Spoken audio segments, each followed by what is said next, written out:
Hello, everybody, and welcome back to the Drive Pink Dialogue. It is episode number 52, and tonight we are talking about Inter Miami's Leagues Cup opening victory against Club Puebla, 2-0.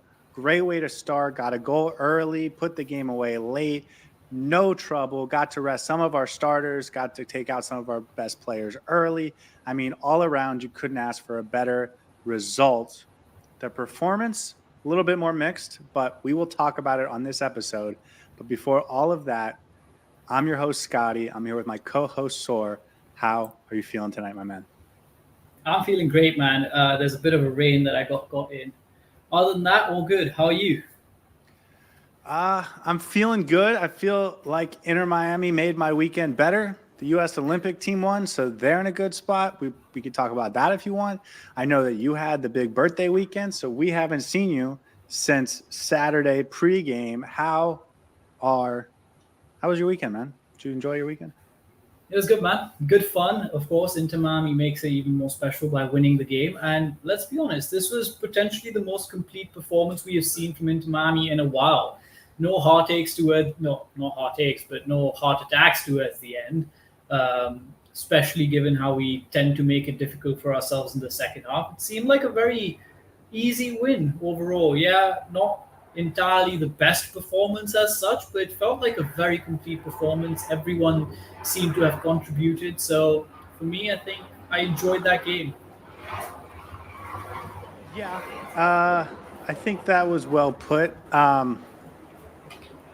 Before we get into the game, I just want to get your top line thoughts. You watched the game Saturday night. How you didn't join us for the post game because you were out doing more fun things.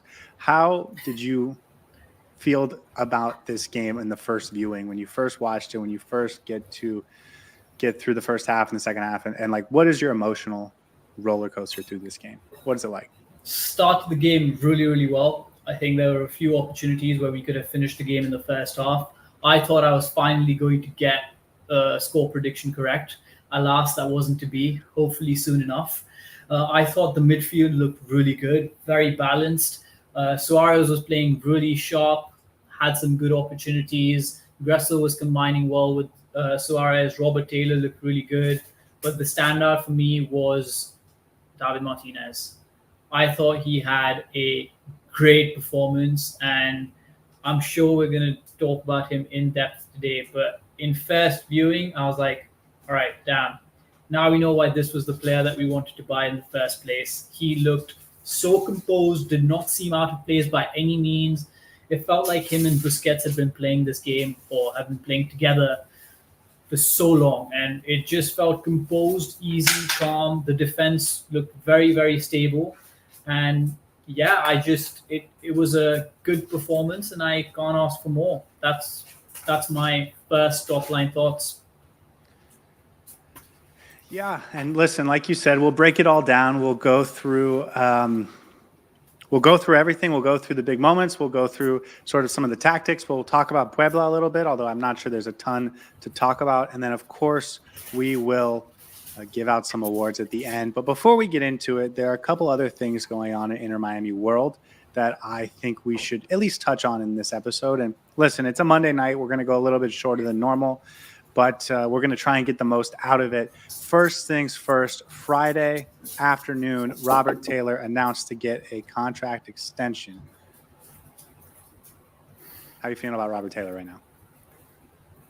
We talked about this very briefly during our pre-game show. Of course, happy for him to get the extension, but I don't really know what that means because Inter Miami is notorious for selling players once they've got the contract extension given to them. I hope that's not the case with Robert Taylor. I don't think that's going to be the case, at least in this particular window. Overall, it feels like Robert Taylor has the confidence of Tata Martino. Tata Martino has come out and said some good things about Robert Taylor, even when he signed the contract extension. And he hasn't necessarily done that for other players that we've given contract extensions to. Doesn't seem like a move where we're going to give this player a contract extension just to sell him on or to increase his value in the market. Seems more like a move where we're happy with the player. We want him to stay on.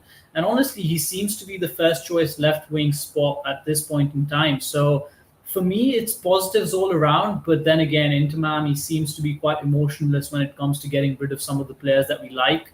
And we might be having a completely different conversation about Robert Taylor if he lets go of. And as we discussed, we're probably going to throw a funeral for his Inter Miami career if that happens. Yeah, I think you nailed it. I think that this was a sign that he's earned Tata Martino's trust. I think a contract extension for Robert Taylor could have been on the cards back in January, back in December when we were going through the offseason. They gave a contract extension to Gregory, Kamal Miller, Leo Campana late last season. Robert Taylor could have been on that list, but I don't think he had quite earned Tata Martino's trust yet. And even heading into this season, we could have had Facundo Farias put Robert Taylor on the bench. We could have had Matías Rojas put Robert Taylor on the bench, and yet Robert Taylor prevails. And like you said, he has won the respect and plaudits of Tata Martino, and I think he is duly awarded a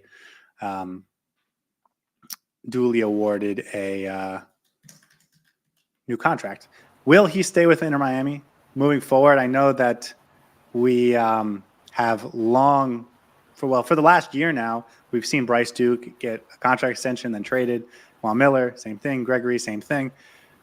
I think he's going to stay for the rest of the year. I'm not convinced that this means he's going to stay with the team throughout the rest of the contract, but I don't think Inter Miami wanted to lose this player for nothing. And so I think for now we can take him off the potential trade candidates list. Next, the Olympics.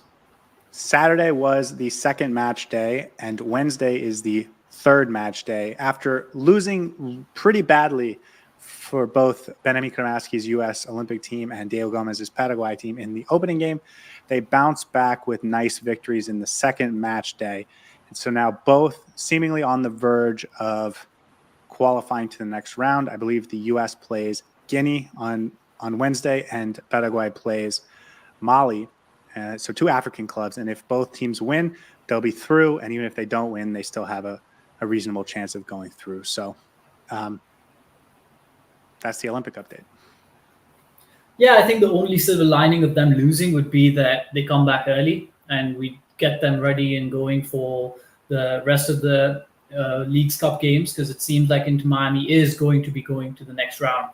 But it doesn't seem to be the case. Both the US team and the Paraguay team look like they've got their stuff back on track and their campaign back on track. So hopefully, the only good thing that can come out of this is Benjamin Kramaski getting gold or a silver or potentially a podium place at least. And then Diego Gomez increasing his value in the transfer market, because I feel like if he gets a couple of more assists in the next game, we can bump up his value by at least a couple of £1 million, right? Yeah, well, we'll get to that in a second. But the only thing I've learned from this Olympic tournament so far is that France looks like they're going for gold, and I think the other two medals are completely up for grabs. So I think both Paraguay and the U.S. Olympic team sort of still alive. Japan's looked really good so far, but no one has looked like they're just going to blow everyone out of the water other than maybe France. Let's get into the game. Well, actually, Diego Gomez, you mentioned it, adding a couple million. It sounds like Inter Miami and Brighton have agreed to a deal. Fabrizio Romano tweeted about it earlier today. It sounds like as soon as the Olympics are over, Diego Gomez is going to fly to England and do his physical and sign the contract. And so that deal is going to be done as soon as Paraguay finishes from the Olympics. It is our understanding, though, that he's going to be back with Inter Miami for the rest of the season. So Inter Miami sells this player on, lets him live his dream, but also gets to keep him for the most important games of the season. I think, in every way possible, this is a huge victory for Inter Miami and for Diego Gomez, honestly. Yeah, and potentially the best outcome out of this deal, right? You don't want to stop a player from leaving for his dream move to England, which is potentially the best league in the world. And you also want to get the best valuation out of him. But at the same time, in a season where you are trying to win everything there is to offer, you want your best players in the team. And Diego Gomez will potentially complete the season with us. And that can be the best case scenario, honestly. So kudos to Chris Henderson for pulling this off, because Seems like we're getting a good value for him, but at the end of the day, we're keeping him for a while, for this season at least, which is fantastic. Okay, guys, we're going to get into the game now, but if those are the type of topics you like to get in more depth with, I encourage you to check out The Heartbeat. It's a link in the description, but it's a daily 20-minute podcast, and we go into some of these topics in a little bit more depth. Saur is my most frequent host or guest on that, and so I encourage you all to check that out. Let's get into the game. This is the starting lineup. For those listening on audio, I have it in front of us. The big shocker was CJ Dos Santos instead of Drake Callender. A little bit less surprising. David Martínez gets the start. I think that one made sense once you saw that Toto Aviles and Sergei Kristoff weren't available. So we partner Busquets and David Martínez, same midfield, same front three, Alba, Cello Wiegand over Ian Frey, which will bug me to no end, but here we are. But let's go back to CJ Dos Santos. I spent the entire pregame show speculating on what this meant. Have you changed your thoughts on what this means since then? I don't think so. I think it was an overreaction from our bit, from your end especially. I was quite happy with this selection. I understand a lot of fans were confused because CJ Dos Santos has not necessarily started a game this season. When he has, it hasn't been great. And we've seen him only in a few games thus far. The idea that he may be starting all games in the League's Cup is a little bit far-fetched. I don't think that's going to be the case. I thought Tata Martino just wanted to rest Drake Callender a little bit, and you want to make sure that your second keeper is not as rusty and give him some of the games that are potentially not that big of a deal.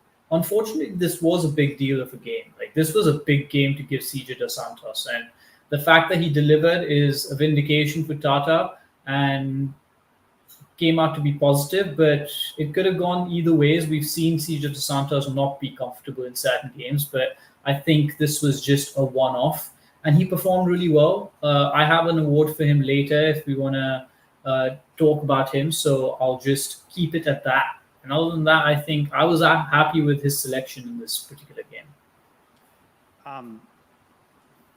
I did watch the first question of the post-game press conference with Tata Martino. Michelle Kaufman asked Tata about David Martínez and about CJ Dos Santos, and he said that he saw it as an opportunity to get Dos Santos a game, but that this doesn't mean that Dos Santos is going to get the whole cup. That's not the plan as of now. He wasn't particularly committal on Drake Callender starting the next game. At least I didn't pick up that intonation from him.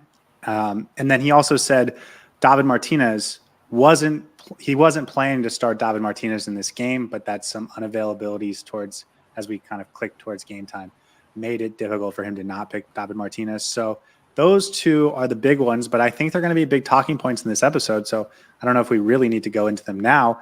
Anything else though? I mean, Yannick Bright back in the midfield, Busquets stays in the back line to accommodate him. Federico Redondo and Matías Rojas fill out the midfield. I don't know. It's pretty typical, right? Yeah, there was a lot of speculation about whether Martino is treating this particular cup and this competition as serious or not. And everyone questioned whether we're just going for our second string lineup. And by the looks of our front three and our midfield, it did not seem that was the case. And that's the point that we were trying to make in our pregame show as well, that it does seem like a lot of it was forced, as Tata Martino confirmed in the post-game presser. I'm not sure what the issue with Aviles and Kristoff, we know he was injured, but Aviles, we weren't really sure what the issue was there. But seemed like we were still going for this competition, and I feel like if Messi was available, he would have played. If we had the strongest lineup available, we would have put that out, and this was essentially the strongest lineup that we had available, barring Drake Callender. So other than that, I thought the lineup was good. It was decent. It played out really well, and I don't have any complaints with it whatsoever. Yeah, I think you nailed it. When we first saw the lineup, we thought, oh no, maybe we aren't going to take this tournament very seriously.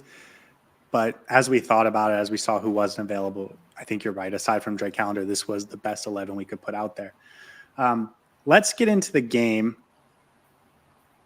Let's just kick right into the goal. 9th minute, Puebla's trying to play out of the back. They push it forward. Yannick Bright makes an easy interception, pushes it forward to Robert Taylor, who then passes to the underlapping Matías Rojas, who on the first touch takes a peek and then slams it past the keeper. Inter Miami goes up 1-0 in the 9th minute, and suddenly it feels like last year's Leagues Cup, where we just score early and often and everything is great. And there was already a moment before this that felt really good for Inter Miami. So this was a perfect start, right? Yeah, and we started really well as well. It wasn't just like us having a couple of shots out of the blue. We started well. We were putting a lot of pressure, starting from the midfield to the front three. I thought this was the best that we've looked in the press for a while with Suárez on the pitch. And I really like the midfield combination. It has everything that we need in it. It's got legs with Yannick Bright. It has passing range with Redondo, and it has skill and flair with Matías Rojas. And he just seems to have this uncanny ability to shoot with his left foot and score. That ball traveled at so much pace when he hit it. Did you see how it hit the top corner, bang in the top bins, and it just stopped rolling? It was beautifully hit. I don't know if it needed to be hit that hard, but I'm glad it went in, and phenomenal goal. Couple of really good points there was Bright winning the ball up, passing it immediately. Robert Taylor with a really good disguise pass. I thought he was good in this game. And then Matías Rojas with that absolute scorcher of a goal. 1-0 to Miami. What more do you want? Yeah, I thought Matías Rojas said to himself, I'm going to underlap. He sees the ball come from Robert Taylor. He takes a peek at the keeper.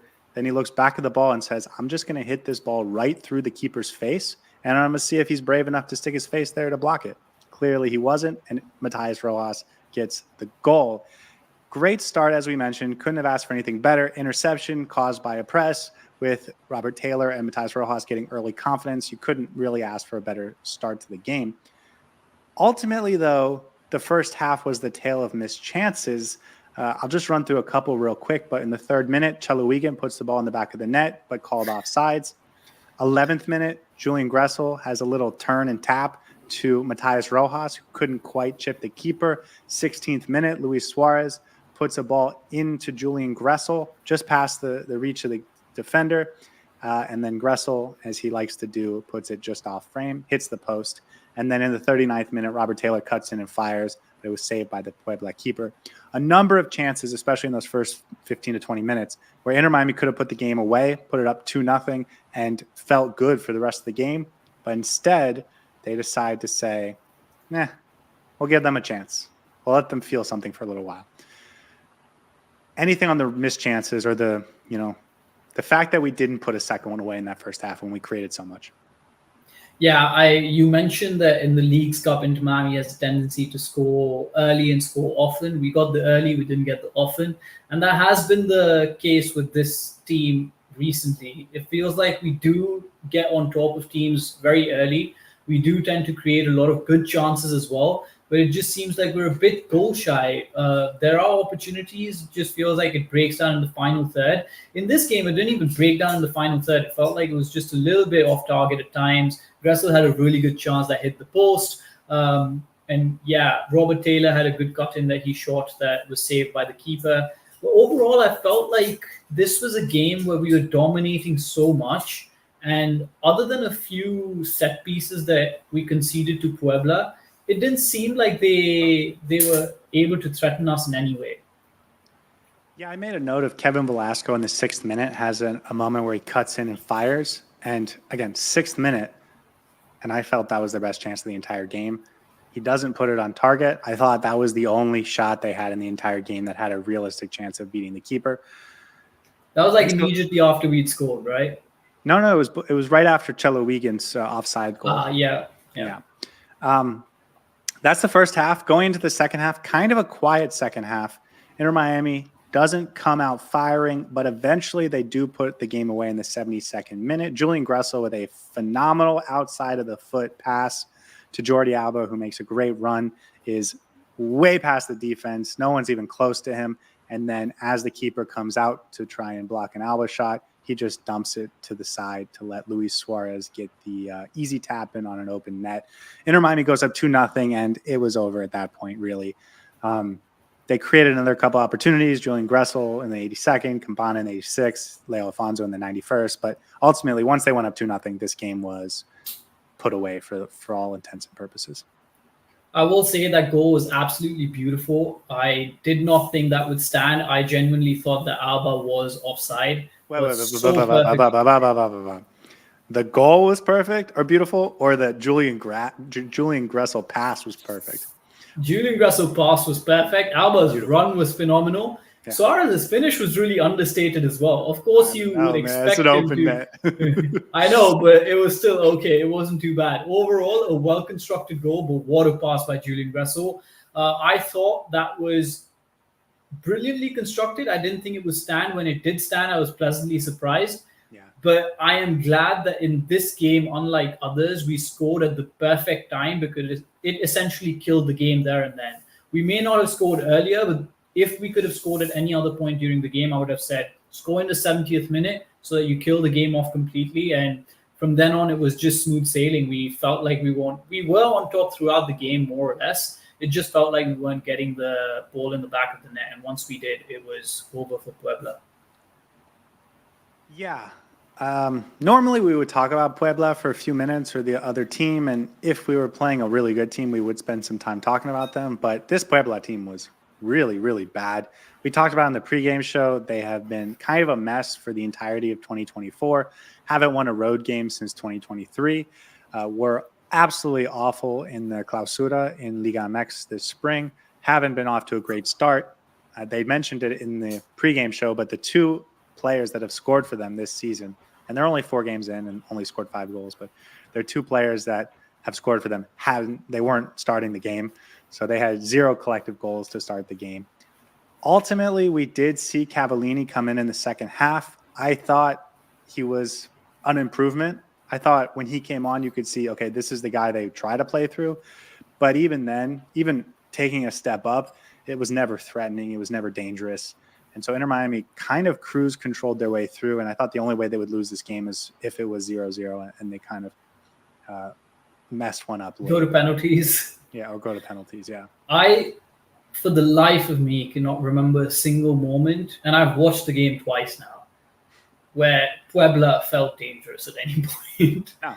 It was a weird game in that sense where the opposition didn't seem that threatening. Yet at certain points in the game, you could just feel like if Inter Miami didn't get another one, we could be in trouble. For God knows what reason, but we could be in trouble if we don't score another one. And I'm glad it came out positive. The result was good in the end, but yeah, Puebla just wasn't there. You know, when we played Chicago a couple weeks, a week and a half ago, I think the theme was we scored early and then it was sort of uncomfortably comfortable where they were hanging around. They were kind of a little dangerous, and if something went their way, they could equalize, and eventually they did. This game never really felt like that. Even up 1-0, you wanted to get the second goal to put it away, but like you said, they never felt like they were building any momentum. They never felt like they were building into a real opportunity that they were going to use to equalize. So, and it just felt like a really big gulf in quality. You could genuinely see the difference. I don't think our tactics were phenomenal. Like, we weren't doing anything superbly different to try and win this game. We just won the ball in the right areas and we constructed really well on the counter transition and we scored a couple of good opportunities. Our XG was like 1.33, so we performed exactly how we were supposed to. They had some 10 shots on target and it did not seem like they had 10 shots that were at Inter Miami's goal. Did CJ Dos Santos have any like big saves to make? I don't remember any of them. So overall, it was, I think, a game where you could genuinely see one side being the dominating team, and the quality was just too high for Puebla. I just looked back at our schedule, and the last game I felt was similar in terms of like we were just outclassing them in every part of the pitch. Was that New England Revolution game on the road where they scored in the first like 45 seconds, and then the next 89 minutes were just all Inter Miami. We won that game 4-1. That felt similar to what we just experienced, even beating Toronto last week in Chicago. It didn't feel the same way. Steve Munoz, who puts in the chat that Tigres will be a tougher test, even though they are on short rest. Absolutely. Tigres is a really good team, and Puebla not so much. We will talk about Tigres a little bit at the end of this episode. I will be worried if we start the Santos for that particular game, if that is the case. Anything else on Puebla? I mean, again, they don't have good players, and they don't play good soccer, so I don't know what else to talk about, really. And we're not going to see them again. They're going through a difficult period in their history. That they're not particularly great at this point in time. Hopefully, they can figure it out soon enough. But again, it didn't seem like a team that was out there trying to actually get something out of this game. Physically, it was fine. I thought it would be a much harder game physically compared to what we've seen in the MLS. I don't think that was the case. Got a little bit spicy towards the end of the second half when Robert Taylor had that cheeky little attempted goal when Tata Martínez tried to give it back to Puebla. But other than that, the word is flat. It felt like a flat performance from Puebla, and Inter Miami did not necessarily have to kick into the third or the fourth gear to try and get a victory, which is great. I'm not complaining about that by any means. Yeah. Like you said, I think there was a golf in quality. These are two teams in different classifications in terms of talent. So when that happens, it's sometimes a little hard to get into the strategy because one team is just so much better. And that was Inter Miami's case. They did press high. I mean, they played, and by they, I mean Inter Miami. They played the way they've been playing when they felt like they're the better team, try to be dominant, try to be, expansive, tried to play out of the back, tried to do all these things. We'll talk about playing out of the back more in a minute. But the first thing I want to mention about this game was, am I crazy or was that ref just had the shortest, weakest whistle I've seen in so long? And I'm not sure if the Copa America ruined my expectations on refereeing or if that was really just the lightest whistle we've seen all year. Yeah, I think it's the case of playing a Mexican team where you expect it to be a physical game where a few challenges can fly. And I don't know if it was particularly the case where the whistle was being blown too easily, but there were a few instances where I was a bit like, okay, we won that ball fair and square. I don't think there was, too much in there for them to be given a foul. I thought there were a couple of cases where we overloaded them in the midfield quite hard. So Yannick Bright, Redondo both got in the faces to try and win the ball. We won the ball fairly, and then the whistle was blown. So it was a thing for sure, but I don't know if it would. It didn't really matter because we got the result. If we didn't get the result, it would have been more of a talking point, I think. Yeah, I think that's well put. And I think that's almost everything we're going to talk about for this game.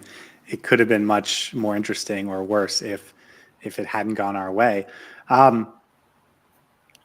Again, though, I don't know if there's a lot to say in terms of what we did tactically. It was pretty standard for this Inter Miami team. I will say there was a lull in this game from Inter Miami. I think the last 10, 15 minutes of the first half and the first 15, 20 minutes of the second half, I felt like Inter Miami played significantly worse compared to the first 20 and last 20 of the game.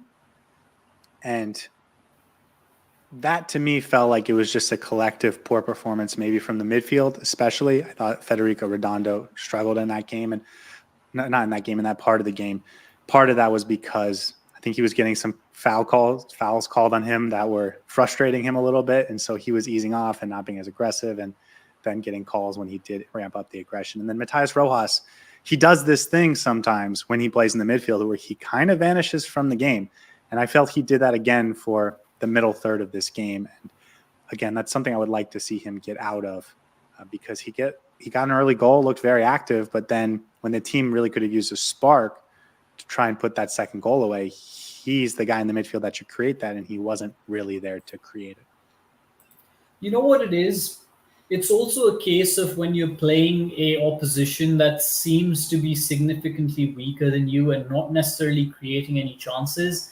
There are lulls in the game where you don't try and push that hard and you don't try and keep that momentum going and keep that motor running, because at that point in the game we were so dominant. You could definitely see the change in pace when we took the foot off the gas for a little bit. And as you mentioned, Redondo had a little bit of I don't think he was particularly great in this game overall. I think compared to the other players, he was okay. Didn't necessarily put too much of a step wrong, but still, I thought he could have done a lot better in terms of controlling the midfield, especially in the parts of the game where we weren't playing that well. And then Matías Rojas as well, I completely agree with you, tends to vanish a little bit. And if not for his left foot, he might not have had that much of an impact in this game if you think about it. Yeah. So it can be a couple of things. It can be us being complacent because the opposition isn't necessarily giving us anything to react to. But at the same time, when you're a top-level team expecting to win this game or expecting to win this cup and expecting to win everything it offers, you want to be able to put away teams to the sword when the quality is so different, right? So you want to keep that pressure going throughout the game. So yeah, I completely agree with you. A little bit of it, at least in the first half, the last 20 minutes, was to do with how many fouls Puebla was getting. I was getting so frustrated. They had like 3 free kicks in a similar area, like one after the other, and it was just like, come on, just let us play it out from here. So yeah, that's when you can be a little frustrated as fans. Thankfully, no damage done. So not too bad at the end of the day with the result. Yeah, and then the other talking point was the center backs, and Anton mentions it here, and he actually makes a good point. If we put Busquets back in the midfield, that'll really help, I think, with ball progression. We have gotten so accustomed to him being in the back line of late, and that's allowed us to be a lot more creative from the back line, but we've lost a little bit in the midfield. And maybe even before we talk about the center backs, we can talk about Cremaschi and Diego Gomez, because it feels like when those two are in the midfield, you get more going both ways than with either Rojas or Federico Redondo right now. And I know Redondo had that excellent game against Toronto a week and a half ago, but right now those two feel like they're more impactful going both directions than what we're seeing out of these two midfielders. And so it's not just Busquets being out of the midfield, but I think Gomez and Cremaschi being out of the midfield also is having an impact, especially going forward. But yeah, like with Gomez, you can clearly point out what he brings to the team. And I don't think there's a like-for-like change in this particular squad that replaces what Gomez brings to the team. With Cremaschi, it's a little bit more difficult to point out what he actually does.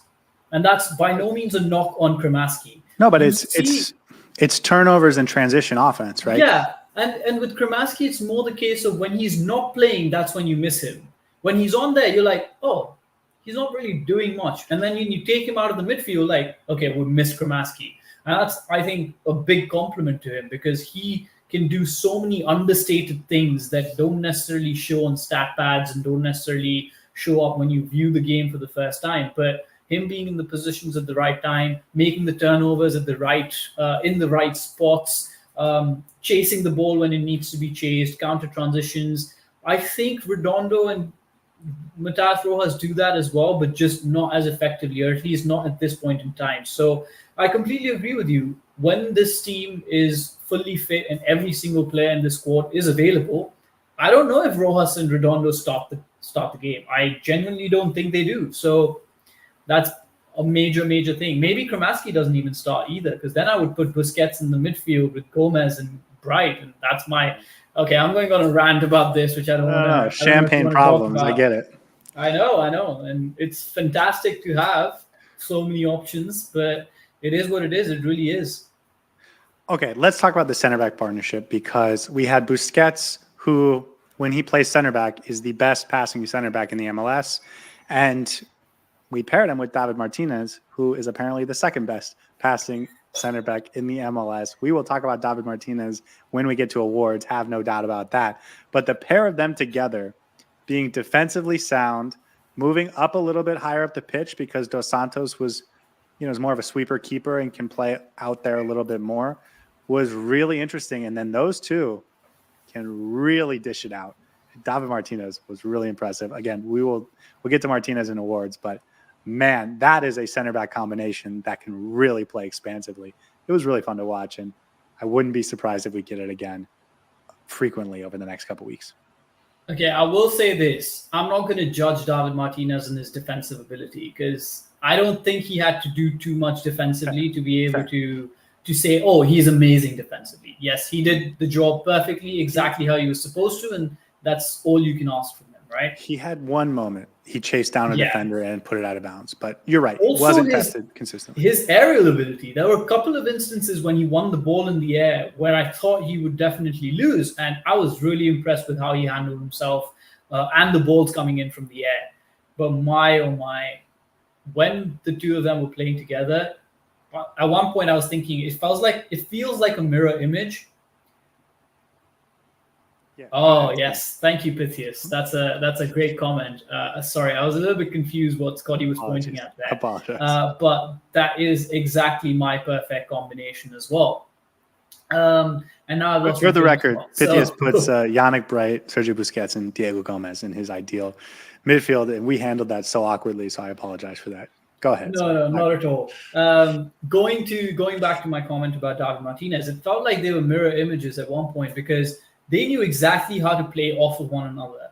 David Martinez would be slightly up at one point.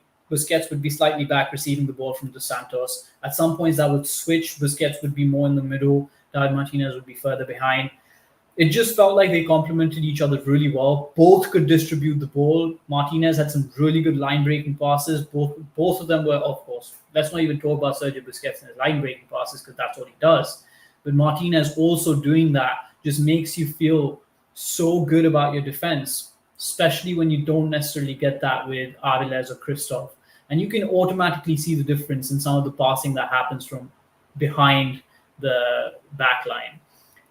And then him being strong on the ball, because I'll be honest, I've seen Martinez, but I want to genuinely see how he fits into this Inter Miami team. And I would say he's one of our top centre-backs now because he can do a lot of things that some of us defenders can't do. And one of them is driving runs into the midfield through the other team. And he can carry the ball, he can pass the ball, he's strong in the air. We'll see how he does defensively against good teams, but I don't think he's going to have an issue. I think he might be my favorite player on this Inter Miami team. I was going to say, I'm excited for your ambitious proclamations that we're going to get once we get to awards. Okay. I have another thing to think about for this game, and it's not really related to the game, but it came to me during this game. And you are going to feel like I'm silly and nonsensical for saying this.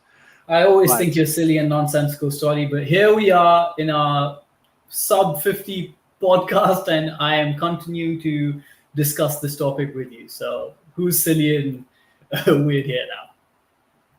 I think we've seen the last of Franco Negri at Inter Miami. I think that Tata Martino subbing out Jordi Alba and in Noah Allen at left back, not at center back, but at left back late in the game. I thought that was telling. I think there's a chance that we've seen the last of Drake Callender as well. Two players that didn't play in this game. The reasons are kind of you are silly. Issue. Go on. I'm concerned, and I will say I think that if we did trade Drake Callender, or I think we would bring in a replacement. I don't think it would be Dos Santos, but I'm pretty scared, man. I'm pretty scared about that right now. And I think Franco Negri as well. I think the fact that he subbed in Noah Allen at left back instead of Negri says something, because Negri is the veteran who you would think would get the first opportunity to come in. So two players that I am very nervous about right now. I'll tell you that. I don't think that's a silly point, especially with Franco Negri. That's quite obvious. I do think he's the most likely trade candidate of the team.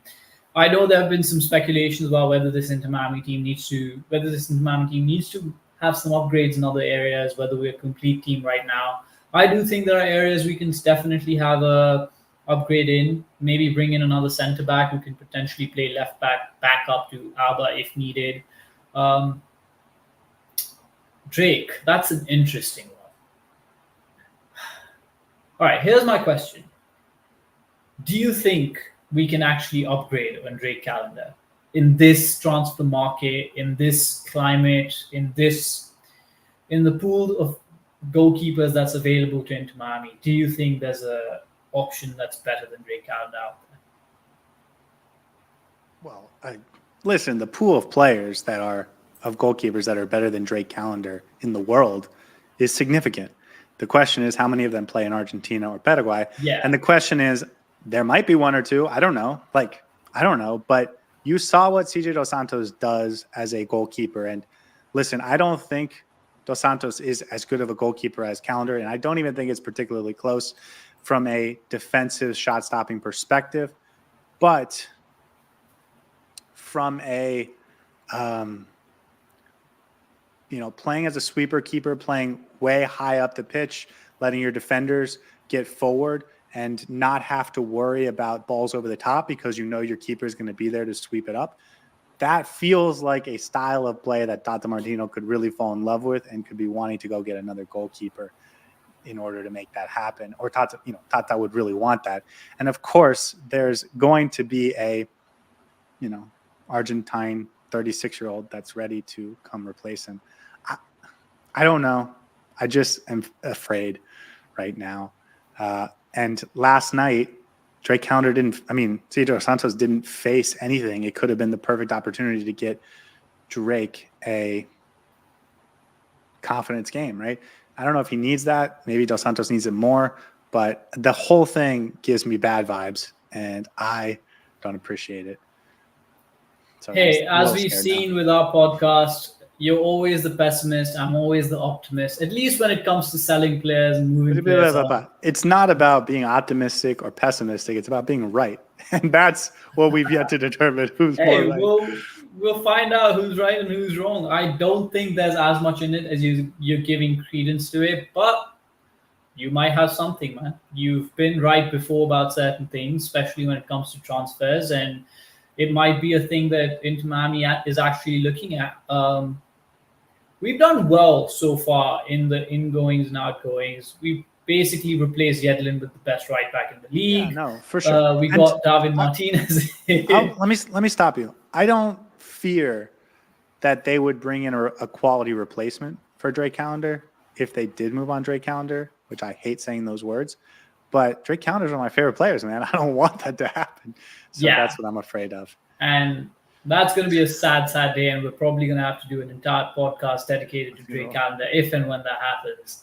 But let's see. Let's see. That's a good point to keep in mind for sure. Yeah, no, some good comments in the chat too from Anton. Maybe they were auditioning CJ for a potential buyer.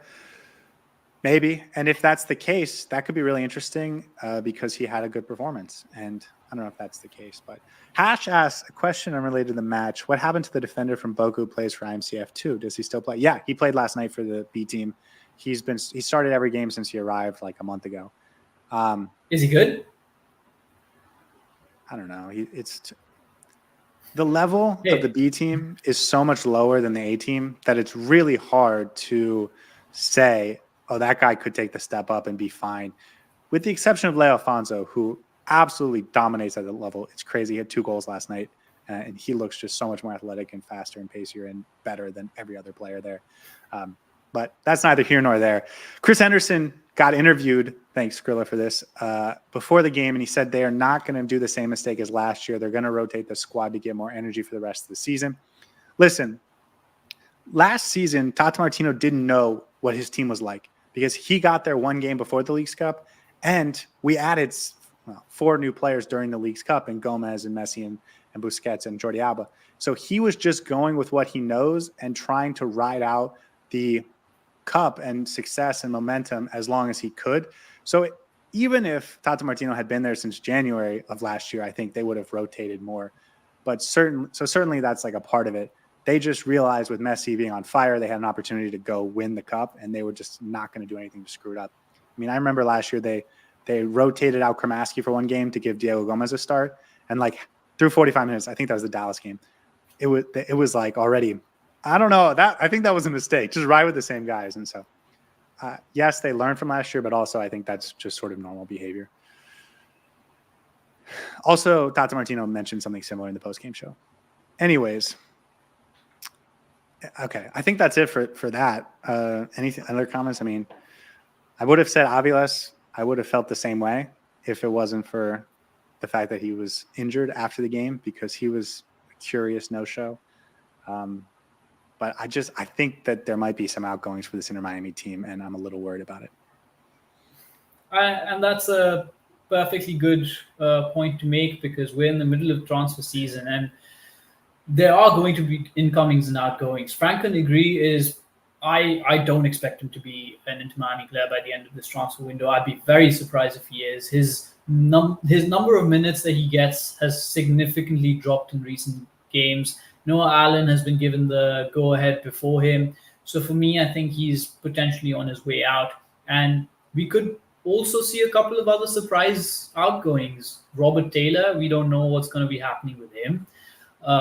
Drake Calendar, as you mentioned, maybe another one. And I'm not sure which areas we're looking to strengthen, but if I was Tata Martino, I'd potentially look at getting another defender in, maybe a someone in the forward line who can be a more versatile forward player. I don't know. There are a lot of things that you can do with this Inter Miami team, and let's be honest, we're still not entirely the complete team. We look really strong in a lot of places, but we're not entirely dominant like all of us want us to be. So, well, it's weird. I feel like we are very complete.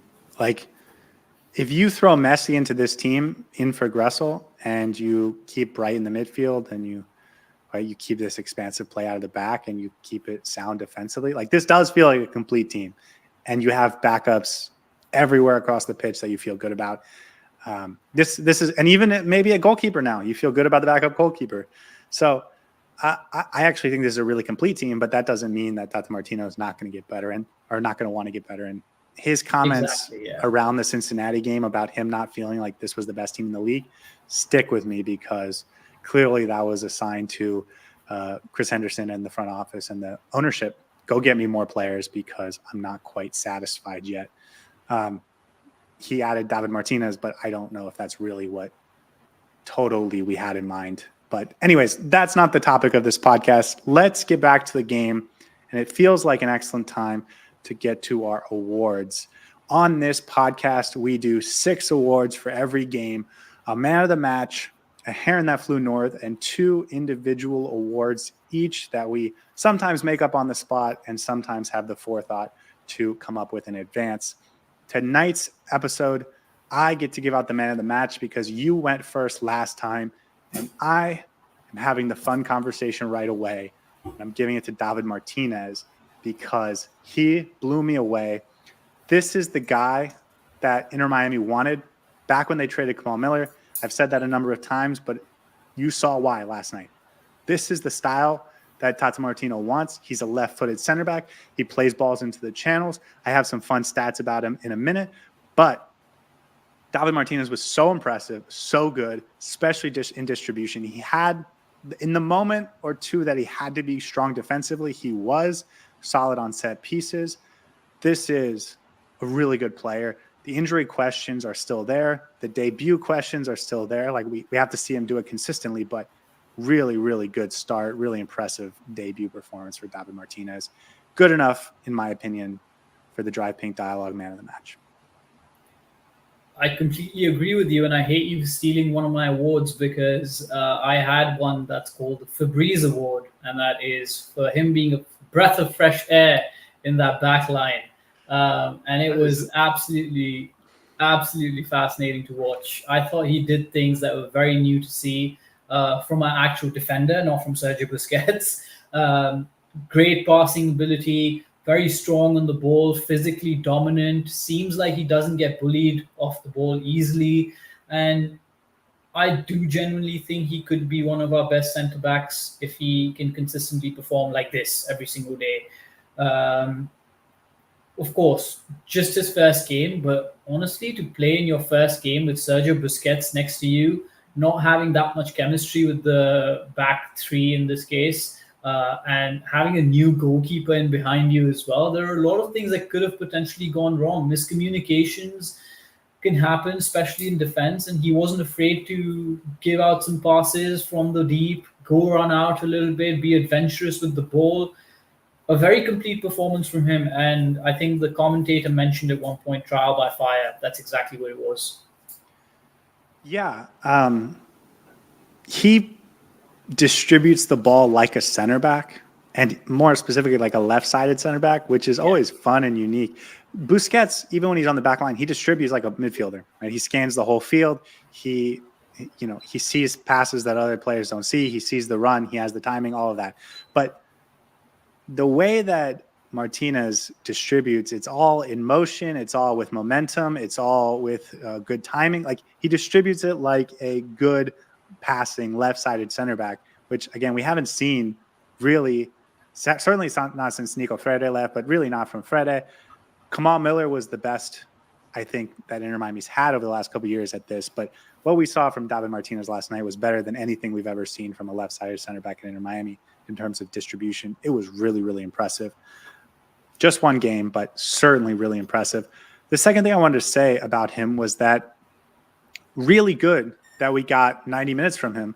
I know that wasn't the plan, but the fact that he could come in and get 90 minutes, he's it now. He's in. This is the guy Tata Martino wanted to be a starter. Now we don't have to ease him in over the course of 4 or 5 games. We don't have to give him 15 minutes. We don't have to force him into a game. We don't have to wait for the game state to play it into a situation where he can come in. He's just there. He's just there. He's just in. He's part of the team. He's good to go. If we had Toto Aviles in this game and Aviles and Busquets started, Martínez would have come on in the 75th minute, and we would still have questions of, is he more than 15 minutes fit? Is he 90 minutes fit? Can you throw him into the starting lineup when Busquets and Aviles have been playing well together? Like, all of those questions are just gone because he just got the start and played really well. So now he's a part of the team. I love that for him. And again, I have one fun fact, but I want to get your last thoughts on David Martínez. I was actually really surprised that he went the full 90, especially because I don't think that was the plan to start him after his first week of training. Good to see that was the case, because that means he's physically fit and available, and I don't see a reason why he doesn't start every single game as long as he's fit.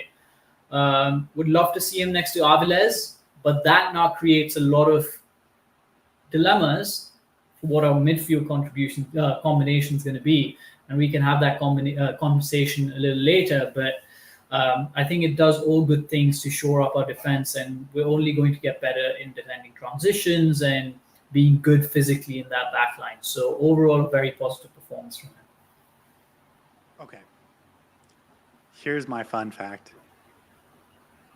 Sergio Busquets touched the ball 94 times in that game on Saturday night. David Martínez, 100 touches. He touched the ball more than Sergio Busquets on the back line. This tells me that not only did we see and like what we saw, and we were very comfortable with David Martínez on the ball, but that his teammates, after 2 or 3 practice sessions, or however long he's been there, less than a week, are also very comfortable giving him the ball and letting him do stuff with it, getting the ball to his feet and expecting him to be a positive player in possession.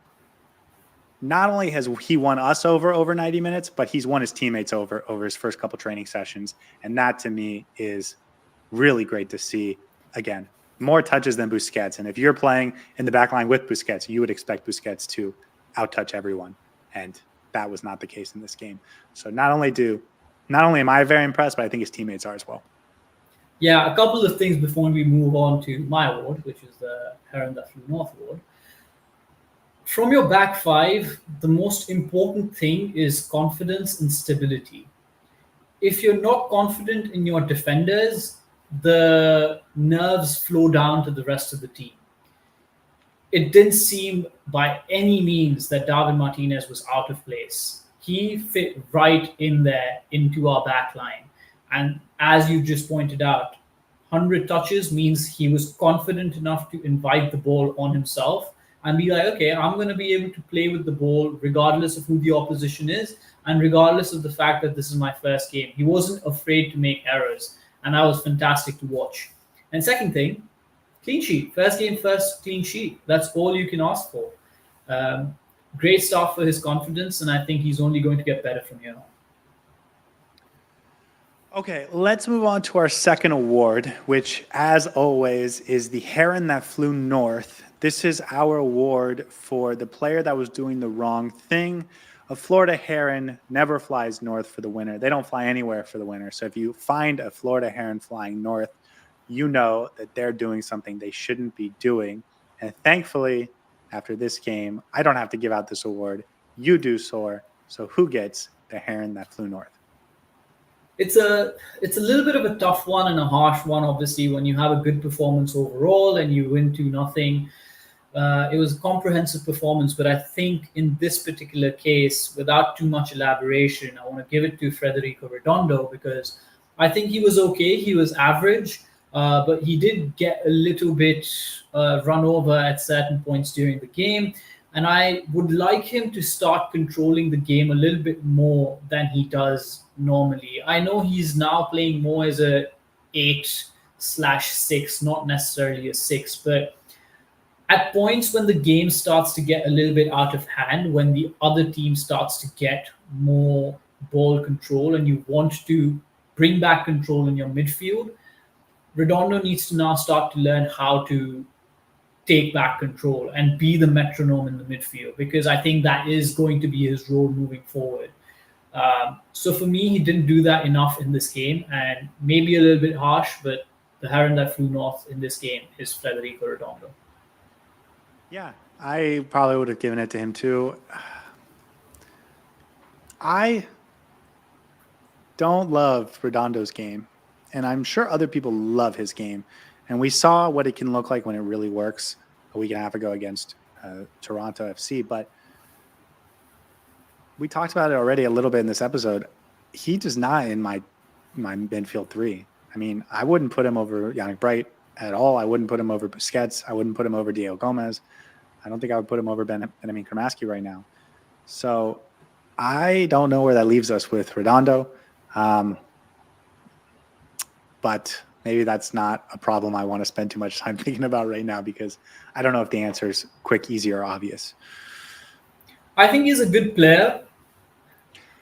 And maybe the problem here is that he has too many tool sets and we can't necessarily figure out where to put him. He does a lot of things good, but he doesn't do anything exceptionally well, at least at this point in time.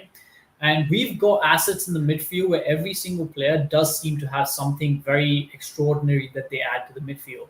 Bright, with his number 6 position, has basically cemented that role for himself, which is so weird to say at this point in the season. Right? He has to. He has to. He has to. There's no better player than him in that particular role, right? Then Sergio Busquets, the best midfielder we have, potentially could play the number 6 role, but I think he's better suited as a number 8 or a 10. Will be phenomenal driving the ball forward and controlling the midfield and being that metronome that I'm asking Redondo to be. And then Diego Gomez is my number 3, who's basically the box-to-box harasser who gets the ball back as soon as it's lost and makes the tackles in the right spots. When you take those 3 and you try to replace Redondo in any of those positions, I don't think he does any of those exceptionally well. And that's, I think, the best way I want to describe him is someone who can do a lot of things good, but not necessarily good enough at this point in time. There's room to grow, and he'll eventually find a place for himself in this team, and he can be really good at certain points. We've seen that in flashes and glimpses, but yeah, I think that's a whole podcast that we can dedicate to about who Redondo is and how he fits into this team, because it could be a little bit controversial from our end. I completely agree with you. Yeah, the last thing I'll say about him is we had a conversation early on in this season about if Kramaski was worthy of a potential Argentina future with the national team in Argentina. And, we talked about, oh, no, maybe not, I don't know. But then we talked about how Federico Redondo is a well-thought-of Argentine youngster. And Benjamin Kramaski is going to play in the same midfield as Redondo, and we're going to be able to compare them side by side. And at present, I don't know if Redondo is looking better than Kramaski. And Kramaski is a couple years younger. Let's go on to our first award, which is mine to give out.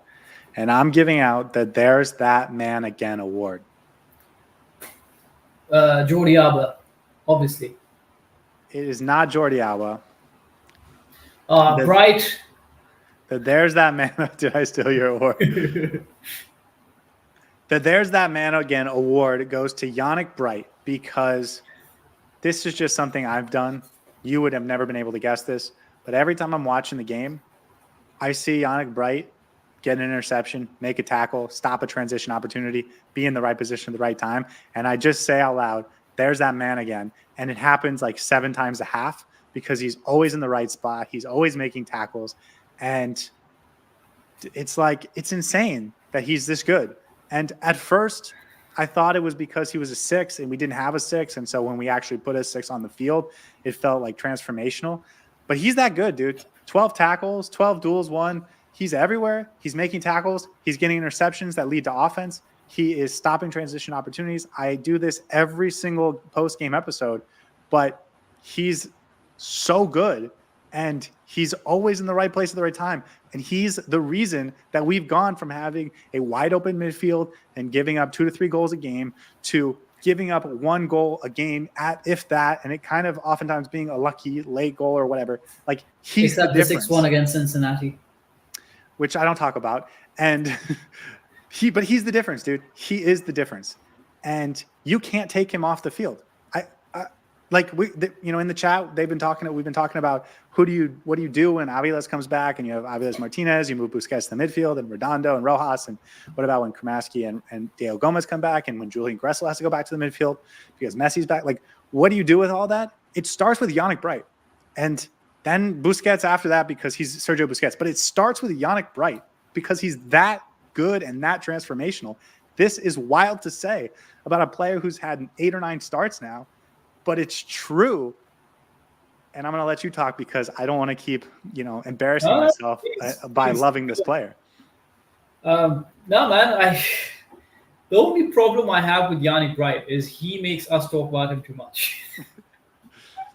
We need to, at one point, have a genuine conversation about how much we talk about Yannick Bright in a given podcast. How many times you mention him. He's just too good, man. And I don't want to say anything else. He is so good. And the reason, I'll put it very bluntly, the reason I wasn't concerned about the lineup when it went out on Saturday was because Yannick Bright wasn't there. If he wasn't in that lineup, I would be concerned. And I don't think we win this game that easily. And I'll just leave it at that. We all know how much we love Yannick Bright. I feel like at some point the chat is going to be able to sum up what we're going to be saying about Yannick Bright even before we say it. So let's move on to my award. No, but you know what it is? I keep expecting the chat and Twitter and stuff to just call us out and be like, you guys are giving this player too much attention. You guys are like overhyping this player too much. But it feels like he backs it up every single time, and he has gotten better. It's amazing. Okay, what's your first award? Now, before I go to my first award, Anton has a question. Where's the bright spot? And he's referring to my daily show that I was planning to start. I'll be honest, Anton, that has been put on the back burner for a little bit. But if he puts in a performance like that again in the next 3-4 games, and if we win the Leagues Cup, I'll promise you I'll do one episode of the Bright Spot with me talking about Yannick Bright, and that's going to be going on all the platforms available. Saur is just waiting for Yannick Bright to return his email to co-host that podcast. Exactly, yeah. I can't do it by myself, right? All right. Okay, what's your first award? The first award that I want to go with is the Hidden Blade Award. The Hidden Blade Award. The Hidden Blade Award goes to Matías Rojas because just when you think he's invisible, whoosh, sound effect, hidden blade, stabs you right in the heart, puts the game away early and often. You know what? That's actually the correct explanation, but not the right player. At least in this particular case. This award goes to Robert Taylor because I thought he had a really good performance in this particular game. He was he was the bright spot in this game. And very understated performance from him. If he does go, God forbid, if he does go, he's going to be missed so much because yes, he may not be scoring as often. Yes, he may not be as prolific as some of the other players like Suárez in that front line, but he just does certain things. Like he had that assist that was a beautiful inverted ball into Matías Rojas that led to the first goal. He had some really good runs on that left wing, and he's just such a good player that sometimes he just comes out like a hidden blade, slashes the team apart, and gets us the goal when we need to. And some of his performances off the bench have been really, really promising as well. And it's not like he hasn't scored recently. He's been scoring from time to time. But I wanted to take this opportunity to have a conversation about Robert Taylor because I thought he was good in this game. My only problem with this is that I have a much better award for him, and That's you tit gave for him the tat, right? Hidden Blade Award. I was gonna Hey, give him at least I didn't give away "There's the Man Again" award or whatever it was called, because that's unoriginal, and everyone knows you're going to be talking about Yannick Bright. Anyways, I go mean, on. you did guess wrong. Okay, so let's Hey, just hey, hold off hey. a second. I was gonna give Robert Taylor with my second award, the Heartbeat Award, because this man. Now listen. This man is Mr. Inter Miami. He got an assist last night or Saturday night to start the game, 9th minute. Rojas gets the finish. That put him above Lionel Messi for number one all time in Inter Miami assists. 2 straight games with an assist. He's also, because Drake Count didn't play, the all-time leader in appearances with 101 appearances. And he's the owner of a brand new contract with Inter Miami. This man deserves an award for being Mr. Inter Miami. And what award could be more fitting than the Heartbeat, which is, of course, Inter Miami's most famous kit, the representation of Inter Miami pink. The Heartbeat Award goes to Robert Taylor. No. This is the Hidden Blade Award. It could have been the Heartbeat Award if it was your chance, but this is the Hidden Blade Award. Chat, can you please explain to Scotty why my award name is better than his? Just saying. But yeah, fantastic player, man. Can't wait to see more of him for the next 5 years. Yeah. Or for the next 5 days. The deal's through 2026 with an option for 2027. He is now, in terms of veterans, he has the second longest contract. Him and Julian Gressel are the only 2 players under contract beyond 2025. Every other player under contract beyond that is like, Facundo Farias and Toto Aviles and Redondo, like guys that they could move if they wanted to, or probably will move before their contract runs out. So Robert Taylor is like one of the long-term guys here. Okay.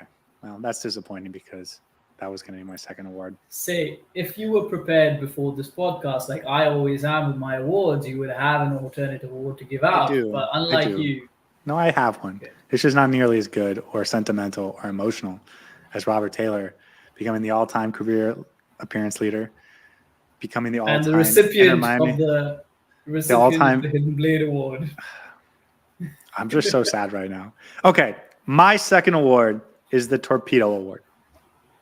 Oh, of course, has to be Matías Rojas, right? What makes you say that? Because he has this left foot that when he unleashes it, it's like a torpedo going through the net of the opposition goal. And as always, he had a phenomenal shot this game that started off the victory parade for Inter Miami. It is Matías Rojas, not for that reason. Matías Rojas, well, let me hold off for a second. We just played the Chicago Fire, who are not a great team, struggling, came into Chase Stadium. You could see if we could put that team away with an early goal, we could really kill their confidence and make them really regret wanting to be there. And it's the same thing with this Puebla team we just played. If we could get an early goal on them, there was a way that we could just get Puebla to mentally check out. And that's what Matías Rojas did with 2 early goals in each game, 2 torpedoes that sunk the opposing team's confidence battleship. Matías Rojas gets the Torpedo Award for sinking a few motivational battleships of the opposite team and giving us a couple relatively easy victories, especially Saturday night against Puebla. As always, I have the better award name compared to yours, of course. Probably. Well, let me just say, that was my backup award. Okay, so I'm sure you probably do have a better award than me. Sure. My award name was the Man with the Golden Gun Award. And this is like a play on words because he's number 7, like 007, which is the Man with the Golden Gun is a 007 movie. Nice. And he has a left foot that's like a golden gun. Every time he shoots it, we score. So, that's a much better award than the Torpedo Award. I'll give you that one for sure. Okay, thank you. But yeah, you said it, man. The reason he's actually really valuable to this team is he can pull something out of nothing. And he can get us out of troubled situations like he did against New York Red Bulls. And he's actually a really, really important player for this team, either coming off the bench or starting, because he can run off the ball really well, as we saw in this particular game where he made that goal. And he can shoot from anywhere. and he's a dangerous player in front of goal, especially in a team when a lot of our forwards are a little bit gun shy. I think he I can do really well. I have I want to see him higher up the pitch because, like you Yeah, said, he can be dangerous from anywhere within 5 yards of the 18-yard box. He is a danger to just let it rip, and he's not there that often. And even when he's playing as a right winger, he's coming back to receive the ball. Like I'm not sure that Matías Rojas understands how to be most impactful in a game. I will say he's now got about 0.7 goal contributions per 90, which is third on the team behind Messi and Suarez. So he's climbing up the leaderboard in terms of goal contributions as well. yeah, and he's delivering recently, and he's been out for a while, so it's good to see him back in the game. But as we mentioned, would like to see him get involved over a longer course of the game than in instances, but I think that'll come. Anyways, the final award is the ICBM award that goes to Gresso for accurate cross-continental pass to Jordi Alba. You know, it's funny. That's a really No. This is true. When I was thinking of awards, I was thinking, I'll give the Torpedo Award to Matías Rojas and the ICBM Award to David Martínez for his accurate Do not passes. steal credit from Anton John, please. No. I swear, I have it in my notes and it's crossed out. And then I was like, I'm just gonna give Martínez the man of the match. But I was like, I'm gonna go with the whole missile military theme to my awards, and ICBM was one of them. Anyways, Yeah. What's your second and final award? Because I'm assuming Before I get to my final award, Anton, that's a really good award. And you know what, guys? You guys know now that after the game we do this award section. So if after watching the game you have a few award choices or sometimes something in your mind that you want us to raise during this podcast, drop them on Twitter and we might actually give out the awards that you guys mentioned. Anyways, the last award for me is the Gazpacho Award. I mean, it's obviously going to CJ Dos Santos. I don't even know what you said. You're going to have to spell that The for me. gazpacho, the Spanish gazpacho soup. Okay. Let me write it out in the chat for you, but there you go. When you first said that, I thought you said the Gestapo, like the secret police. But I was like, that didn't sound right. I'm so confused. It goes to CJ Dos Santos, though, right? Yes, it does. Why does it go to CJ? What is this? Have you never had a gazpacho? I've never even heard of a gazpacho. Okay, if anyone's been to everyone else. If anyone's been to Spain, a gazpacho is a tomato soup that's slightly on the colder side, and it's a very traditional Spanish dish. And it's cool, it's refreshing, and it's tasty, it's salty, and it does all things good to your stomach. And I feel like CJ Dos Santos' performance yesterday was cool. It was refreshing and exactly what this Inter Miami team needed to start off the League Cup game, especially after we had so many questions about how he's going to perform. And hence the Gazpacho Award, which Scotty has ruined with his reaction, but I'm sure all of you guys will appreciate it. Let's just talk about CJ Dos Santos, can we, please? I don't want to overrate his performance. He had nothing to do as a keeper. Yeah, but he did decently well. He was calm, composed. He could have literally parried the ball into the back of the net. He could have made a mistake that cost us the goal. So I want to recognize him for his stable, steady performance. And hopefully we can go back to having Drake Calendar in goal. But for me, it was worth a recognition because I felt like everyone disparaged him a lot at the start. Yeah, listen, we talked about it in the pregame show. He is a sweeper keeper. He came out of the Benfica Academy, so he's certainly in that ball dominant, top of the table, European style. That's what he grew up in. That's what his skill set is. And so he's going to be good on the ball. He's going to be happy to come far out from his goal and do that sweeper keeper duty. He does allow you to play the center backs higher up the pitch. Ultimately, you watch one goal go through his legs or, be to his right, but he's not quick enough to get to it. And all of a sudden you hate having that and you want a shot stopper. And that didn't happen in this game because there was no shots like that. But I just, and this is not even about CJ Dos Santos. This is just about my philosophy on goalkeepers. It's like, make sure they're good at keeping goals out of the net. And then the other stuff is cool and fun and helpful. But you got to be number one first. And we didn't see, like, he wasn't forced to do anything in terms of being a shot stopper or being like a goalkeeper. And so he had 2 saves. Both of them came right at his face, right at his chest. So he didn't have to do anything super impressive. I don't want to hate on. You're right. He was calm, cool, composed. Nothing about this made me think he is an answer over Drake Callender. And so that's why I'm sort of hesitant to give him any praise, but that is unfair. And so you're right. He was solid, made no mistakes, looked calm, composed, and was, able to impact the team in a positive way. He was cool and he was refreshing like a gazpacho. There you go. Apologies. That's it? That's all you got for him? Your special gazpacho award? That's all I have for you because you burst my bubble about talking in CJ Dos Santos, and I don't want to talk about it anymore. Also, in my defense, you stole 2 of my awards, so I had to come up with this I had to come up with this one on the spot. So here we go. This is all you get from me. Leo Campana had 2, maybe 3 half chances in this game. And if he could have put one away, I thought that would have been incredible for his confidence. He's another player I'm less convinced is going to be around by the day, and I hate that too because I love Leo Campana. I thought if he could have scored a goal last night, or Saturday night, it would have been incredibly helpful to his confidence. He looked like he desperately needed it for the first 2 shots, and then by the 3rd opportunity, he was like, I know it's not going to happen, so I'm just going to half-ass it. Excuse my language. Yeah. Any other players you want to talk about?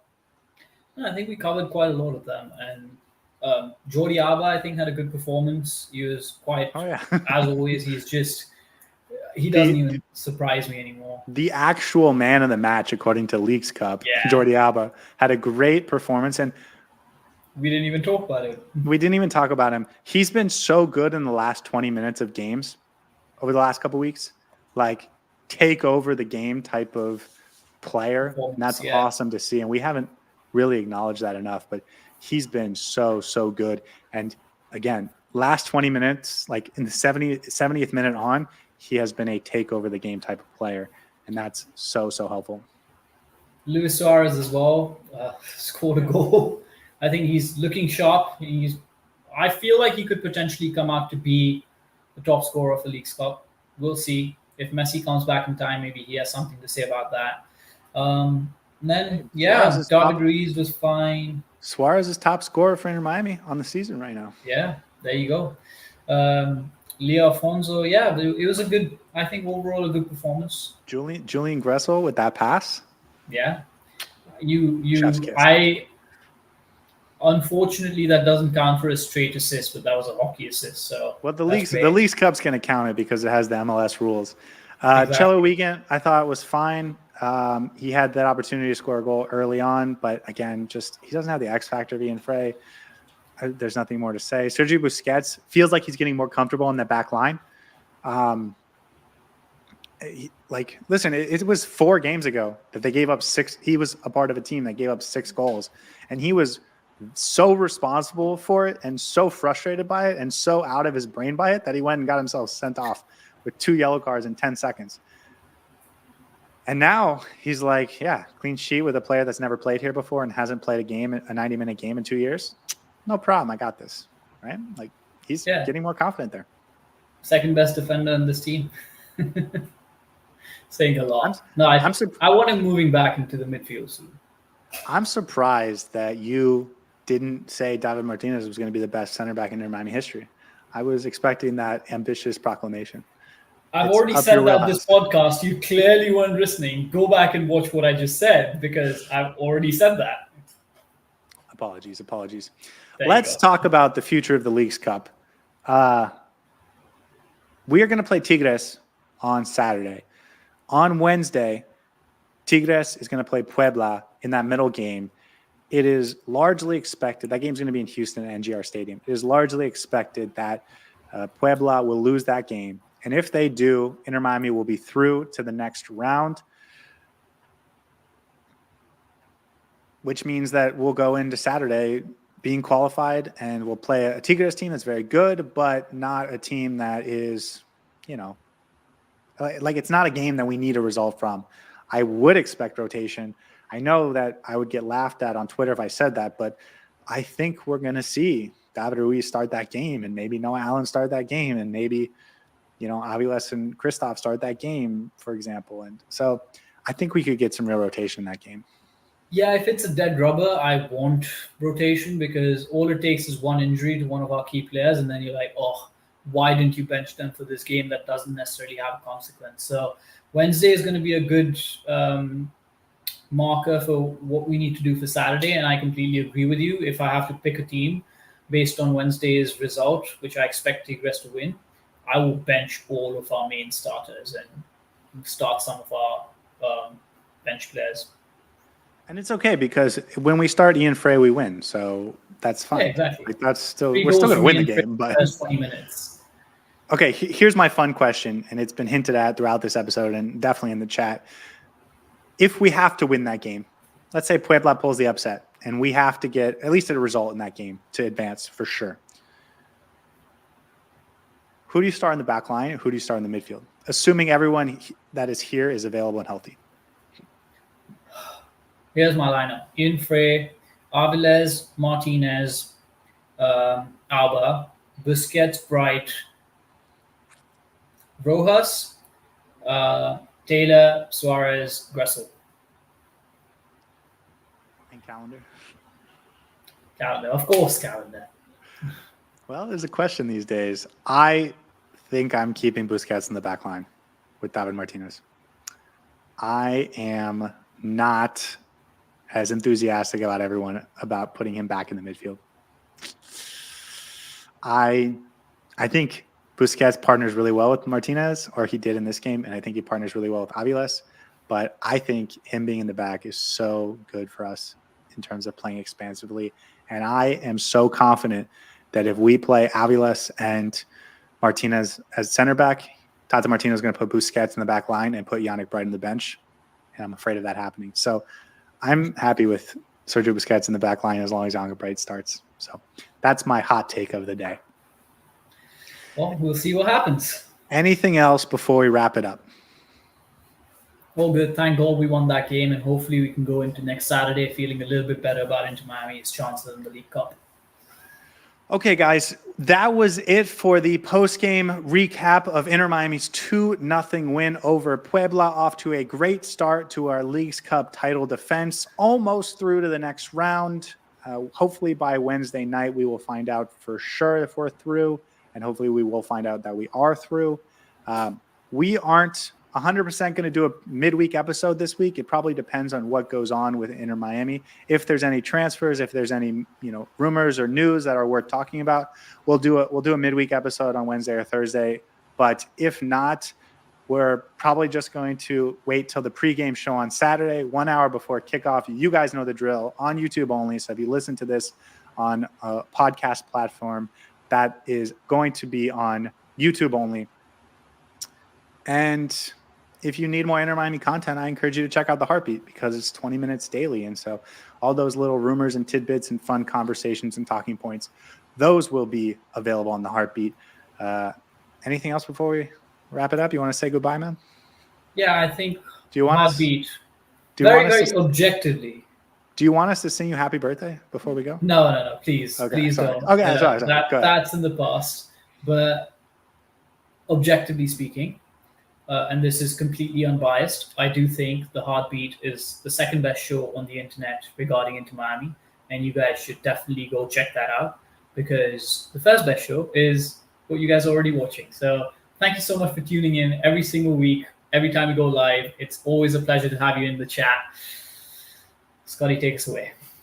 No, that's it, guys. We will see you next time. Have a wonderful night, and let's go Herons. See you guys next time.